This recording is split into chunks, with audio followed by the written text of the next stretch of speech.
اللہ پاک نے نا بعض لفظوں میں چابیاں رکھی ہیں اور بعض لفظ بعض بول چابیاں ہیں، چابیاں رزق کی، برکت کی، عنایت کی، عطا کی، کرم کی، فضل کی اور بے بہا سمندر کو دینے کی بعض لفظوں میں رب نے چابیاں رکھی اور بعض لفظ کو چابیاں ہیں، رزق کی چابیاں، صحت کی چابیاں، برکت کی چابیاں۔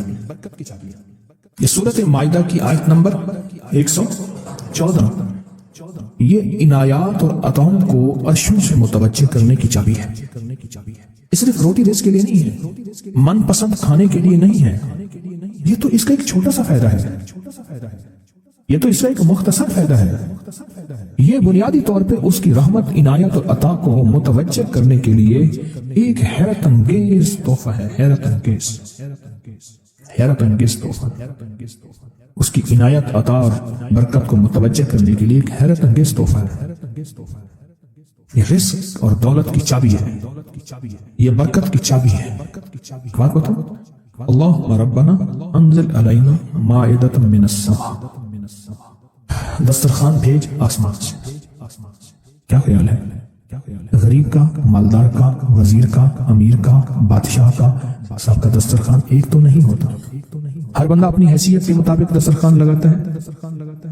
ایک صاحب کہنے لگے کہ میرے لیے نا ایک عرب نے دسترخوان لگایا، ایک بیل پڑا ہوا تھا، بھنا ہوا، پورا بھنا ہوا بیل تھا، اس کا سر تھا، اس کے سر کو ذبح کیا تو خون بھی بہ رہا تھا دسترخوان پہ، سر کو ذبح کیا تو وہ خون بھی بہ رہا تھا دسترخوان، بیل بھنا بھی ہوا ہے اور خون بھی بہ رہا ہے، چوری پھیری۔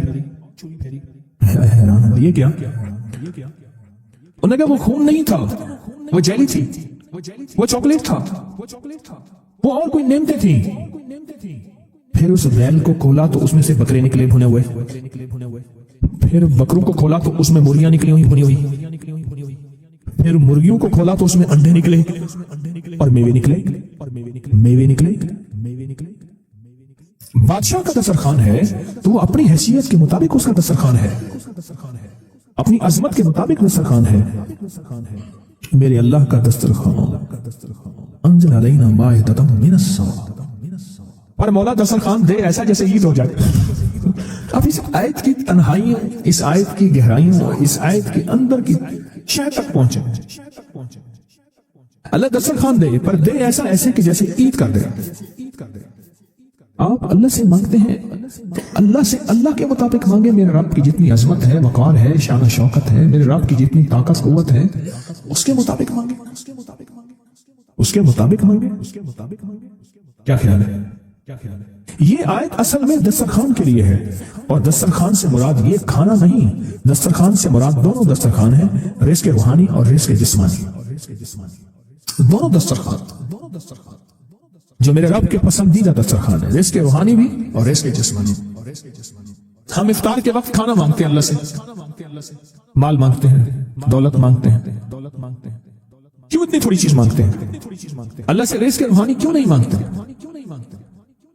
اور جنہوں نے رزق روحانی مانگا تھا، ایک اللہ والے تھے، ان کے خلیفہ تھے، وہ فوت ہو گئے تو ان کے خط اٹھائے گئے، اپنے مرشد کو خط لکھتے تھے، اور مرشد کا مزاج تھا اسی خط پہ 2 لفظوں میں جواب لکھ کے بھیج دیتے تھے، 2 لفظوں میں جواب لکھ کے بھیج دیتے تھے اسی خط پہ۔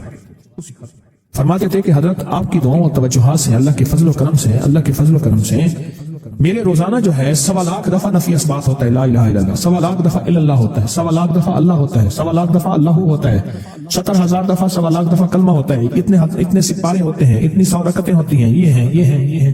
وہ اسکول کے ٹیچر بھی تھے، وہ 5 وقت نماز بھی پڑھاتے تھے، ان کے بہت سارے بچے بھی تھے، ان کی زندگی کا یہ نظام بھی تھا، پر انہوں نے یہ سارا کچھ لکھا اپنے مرشد کو، کہا کہ خط اٹھا کے دیکھیں، حیران ہو جاتے تھے، مجھے ایک بندہ نہیں، میرے پاس اب بھی کئی بندے ہیں کہ اتنے ارب درود پاک پڑھا، اتنے ارب، لاکھ نہیں، ہزار نہیں، کروڑ نہیں، اتنے ارب درود پاک پڑھا، اتنے ارب کلمہ پڑھا، اتنا ارب سورۃ اخلاص پڑھی اور فلاں پڑھا، ارب۔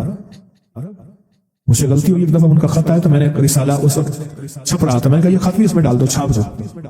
کئی ٹیلی فون تو میں نے سنے، ایک فون مجھے یاد ہے اچھی طرح، کوئی 6-7-8 کی بات ہے، 2000، اس نے کہا میں ہوں عوام اور آگے سے یہ بن جب ہٹا دوں تو بن جاؤں گا حیوان، لفظ ہٹا دوں تو میں یوں بن جاؤں گا۔ تمہیں پتہ ہے تم نے یہ کیا چھاپا ہے؟ شرک اور بدعت، جھوٹ چھاپتے ہو، دھوکہ دیتے ہو۔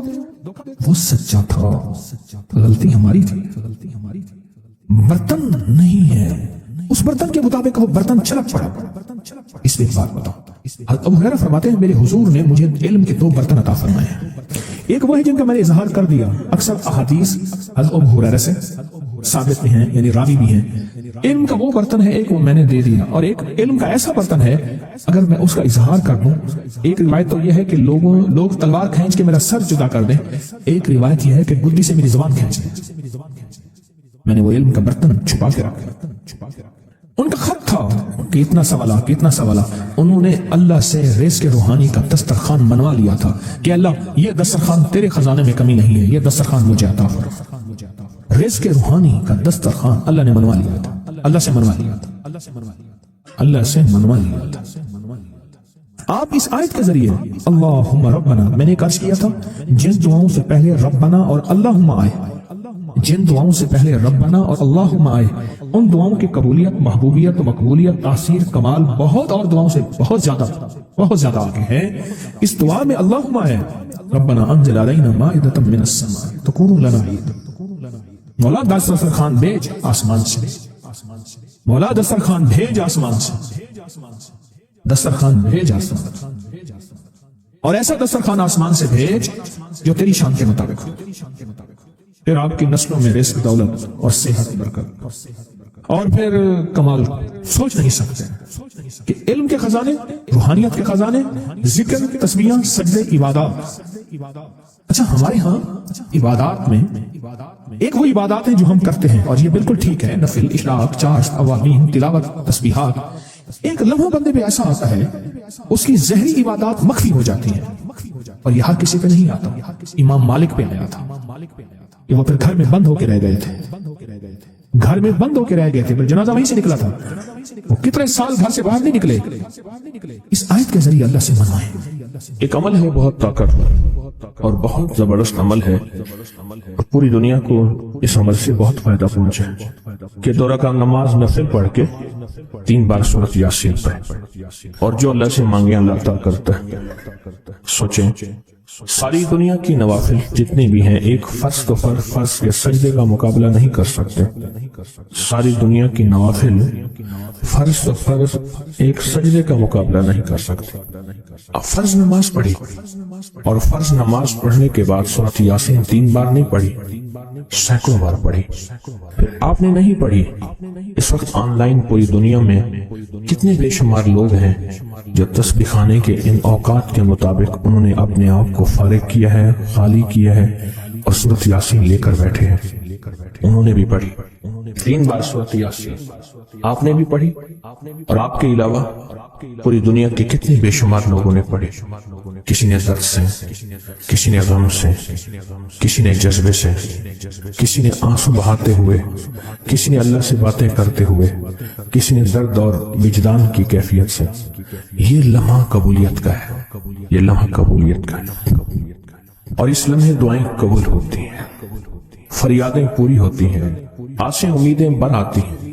یہ بہت قبولیت کا لمحہ ہے اور یہ بہت مقبولیت کا لمحہ ہے۔ جس عمل کے بعد سورۃ یاسین پڑھی جائے، انفرادی پڑھنے سے 3 بار تو فائدہ ہوتا ہے۔ جس کو بھی میں نے یہ عمل بتایا اس کو بہت فائدہ ہوا، اس کو بہت نفع ہوا۔ سوچیں اجتماعی بیٹھ کے جب پڑھیں گے اس کا کتنا فائدہ ہوگا، اور اس فائدے پہ یقین ہو کہ جو کچھ ہوا ہے یہ فائدہ 100% ہے، اس میں کوئی شک نہیں، اس پہ 100% یقین ہو، اس پہ 100% یقین ہو۔ عمل ہوا اور عمل پہ یقین نہ ہوا، عمل کی تاثیر ختم ہو جاتی ہے۔ عمل ہوا اور عمل کے اوپر اعتماد نہ ہوا، عمل کا فائدہ ہواؤں میں تحلیل ہو جاتا ہے، اور عمل کیا اور اس پہ شک ہوا، وہ شک عمل کی طاقت کو ختم کر دیتا ہے۔ اس پہ 100% یقین ہو۔ اتنے سارے لوگوں نے بیٹھ کے پڑھا، اور یقین سے پڑھ. اور ایک بات اور ہے، اگر آپ سورت یاسین پوری نہیں پڑھ سکے، سورت یاسین بعض اوقات بعض بندے اٹک اٹک کے پڑھتے ہیں اور دعا کا وقت ہو گیا، آپ چاہے بعد میں اس کو پوری کریں لیکن پوری ضرور کریں، میری طرف دیکھتے رہیں، پورا کریں لیکن اس سورت کو پورا ضرور کریں. اب سوچنا یہ ہے کہ اتنے طاقتور عمل میں نے دعا کون سی مانگی. ایک تو پہلے یقین ہے انشاءاللہ کہ میری دعائیں قبول ہیں. اچھا، قبولیت کی وجہ سحری کا وقت، تہجد کا وقت. ایک دوسرا قبولیت کی وجہ ایک مجمع کا اللہ کے لیے جمع ہو جانا. فرمایا جہاں 40 پردیسی 40 مسافر صرف اللہ کی رضا کے لیے جمع ہو کے دعا مانگے، اللہ ان کی دعاؤں کو رد نہیں کرتا. آپ میں سے تو 90% مجمع تو پردیسیوں کا ہے، 90% مجمع. اور قبولیت کی تیسری وجہ یہ ہے کہ آپ نے فرض نماز پڑھی اور فرمایا فرض نماز کے بعد دعائیں قبول ہوتی ہیں، فرض نماز کے بعد دعائیں قبول ہوتی ہیں. اب قبولیت کی پہلی وجہ کیا ہے؟ سحری کا وقت، سحری کا وقت، فجر سے پہلے کا وقت دعائیں قبول ہوتی ہیں. دوسری وجہ فجر کا وقت، فرض نماز کے بعد دعائیں قبول ہوتی ہیں. اور تیسری وجہ مسافروں کا مجمع.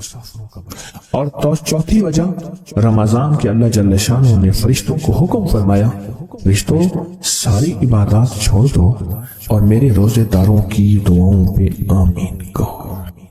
ساری عبادات چھوڑ دو اور میرے روزے داروں کی دعاؤں پہ آمین کہو.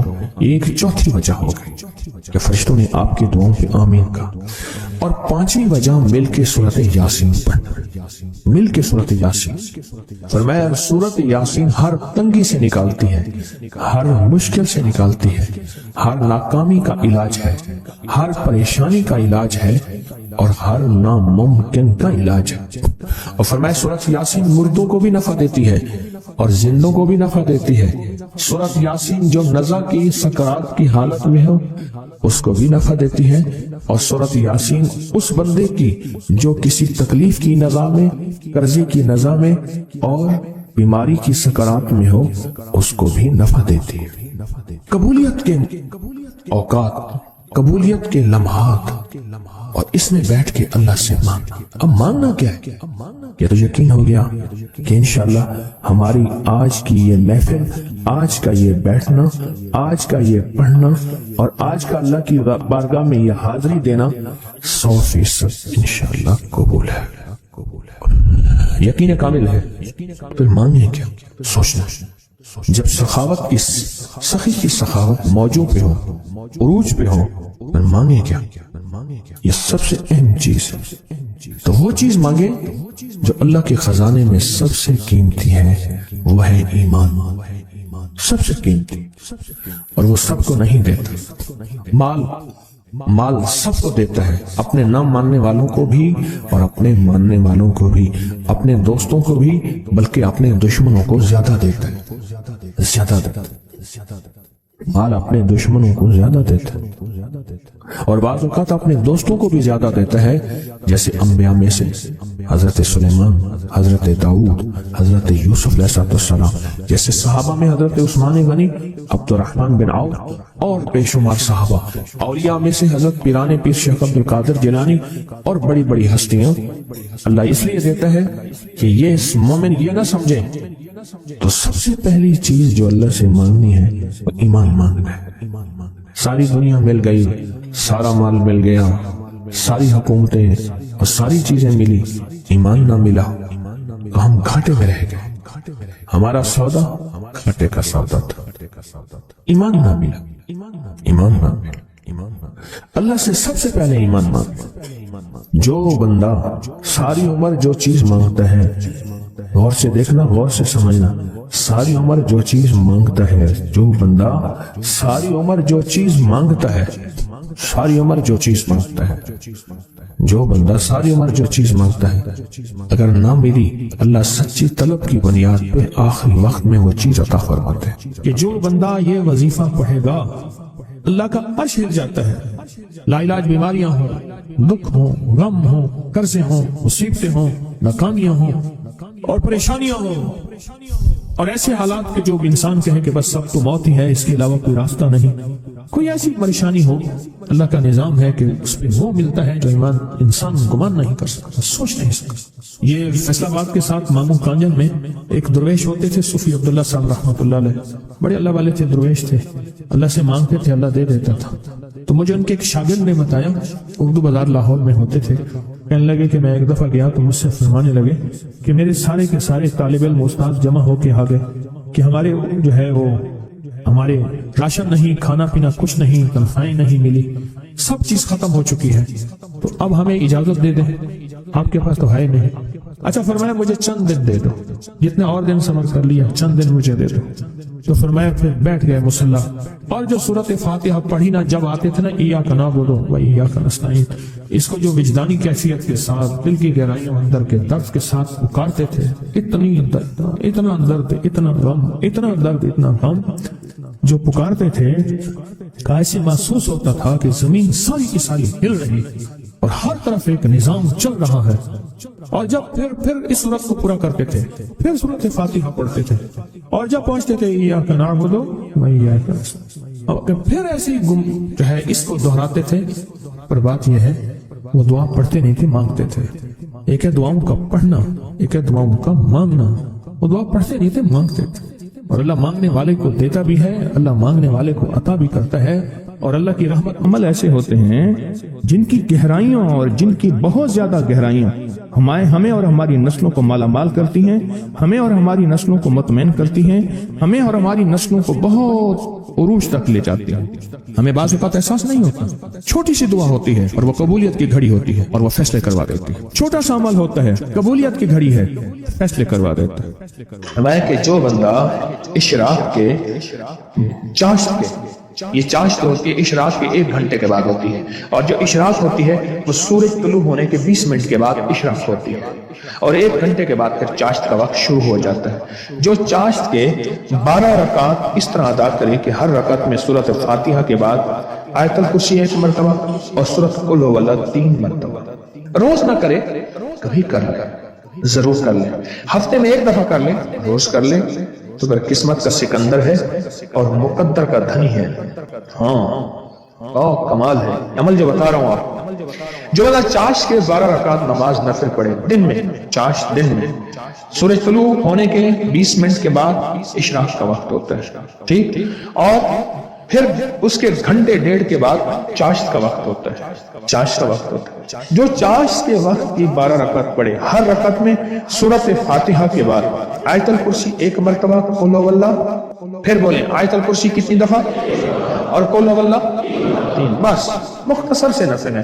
اور اسی طرح 12 رکعت نماز نفل 2 کر کے پڑھے، 2 دوگانے پڑھے، 12 رکعت نماز نفل پڑھے۔ اب اس میں 6 دوگانے ہو جائیں گے نا، 6 دوگانے اور 12 نفل ہو جائیں گے۔ اب اس کے کمالات سنیں تو فرمایا ہر آسمان سے 70,000 فرشتے نازل ہوں گے جو اپنے ساتھ سفید کاغذ نور کی کلمیں لیے ہوئے، بسم اللہ کے ساتھ بھی سفید کاغذ ہوتا ہے، نور کی کلمیں ہوتی ہیں۔ اب یہ روایت اور جو میں نے اہل اللہ کی، اللہ کے ولیوں کی کشفی روایت بیان کی ہے، ذرا اس کو ملائیں۔ جو میں نے آپ سے عرض کیا نا کہ بسم اللہ آپ نے نہیں لکھی، یہ ہمیشہ فرشتے ہی لکھتے ہیں، اور آپ میں سے خوش قسمت بامراد ہے جس نے لکھی ہے اور لکھ رہا ہے، وہ بامراد ہے، وہ نصیب والا ہے۔ میں کہ جو بندہ چاشت کے وقت 12 رکعت نماز نفل پڑھے اور ہر رکعت میں فاتحہ کے بعد 1 بار آیت الکرسی، 3 بار سورۃ اخلاص، قل هو اللہ، بس مختصر سا عمل ہے، 2 نفل پھر 2 نفل، 6 دوگانے 12 نفل ہو گئے پڑھے۔ اب کیا ہوگا؟ فرمایا ہر آسمان سے، کتنے آسمان ہیں؟ ہر آسمان سے 70,000 فرشتے نازل ہوں گے، ان کے ہاتھوں میں سفید کاغذ نور کی کلمیں ہوں گی، اور وہ فرشتے قیامت تک اس کی نیکیاں لکھتے رہیں گے، اس کی نیکیاں لکھتے رہیں گے۔ اور جب قیامت قائم ہوگی تو فرشتے اس کے پاس آئیں گے، ہر فرشتے کے پاس لباس کا ایک جوڑا اور تحفے ہوں گے، اور وہ سب اس کی قبر پر کھڑے ہو کر کہیں گے، اے قبر والے، اللہ کے امر سے اٹھو اور بے خوف رہنے والوں کے ساتھ شامل ہو جاؤ۔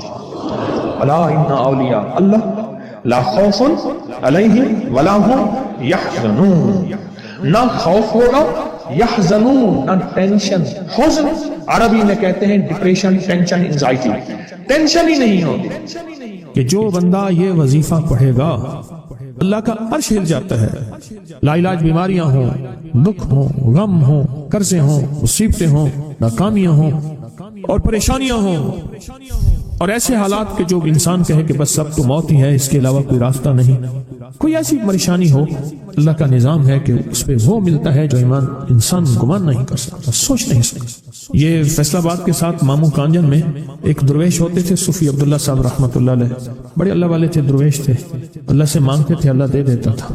تو مجھے ان کے ایک شاگرد نے بتایا، اردو بازار لاہور میں ہوتے تھے، کہنے لگے کہ میں ایک دفعہ گیا تو مجھ سے فرمانے لگے کہ میرے سارے کے سارے طالب علم استاد جمع ہو کے آگے کہ ہمارے جو ہے وہ ہمارے راشن نہیں، کھانا پینا کچھ نہیں، تنخواہیں نہیں ملی، سب چیز ختم ہو چکی ہے، تو اب ہمیں اجازت دے دیں، آپ کے پاس تو ہے نہیں.